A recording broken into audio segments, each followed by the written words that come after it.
Hello అండి, అందరికీ ఎలా ఉన్నారు? అందరూ బాగున్నారా? ఈరోజు మా ఇంటి దగ్గర ఉన్న కొన్ని కూరగాయలు అయితే హార్వెస్ట్ చేద్దాం రండి. ఈ బీరకాయని మొన్న చూపించా కదా, అప్పుడు ఇంకా చిన్నగా ఉంది, ఇప్పుడు తయారైంది. సో అందుకే కోస్తున్నాను. బీరకాయ ఒకటే ఉంది, ఇంకా మిగతావన్నీ చిన్న చిన్న పిందలే ఉన్నాయి, ఇంకా వాటిని కోయట్లేదు. ఇప్పుడు వంకాయలు కోస్తాను. ఈరోజు మా ఇంట్లో కూర ఈ వంకాయతోనే పచ్చడి చేస్తున్నారు. ఈరోజు మీ ఇంట్లో ఏం స్పెషలో కామెంట్ చేయండి. కూరగాయలన్నిటిలో కూడా వంకాయే రారాజు అని అంటారు కదా. ఈ వంకాయ కూర ఇష్టం లేని వాళ్ళు కూడా కొంతమంది ఉన్నారు, అందులో నేను ఒకదాన్ని. ఈ వంకాయతో పచ్చడి చేస్తే చాలా ఇష్టంగా తింటాను, కూర కంటే కూడా. అప్పుడప్పుడు మా అమ్మ వంకాయ టమాటా ఫ్రై కూడా చేస్తారు.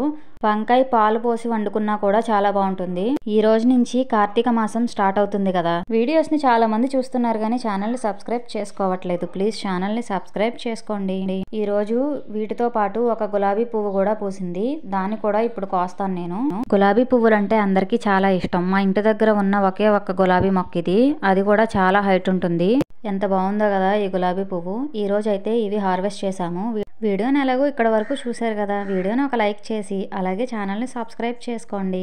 Thanks for watching.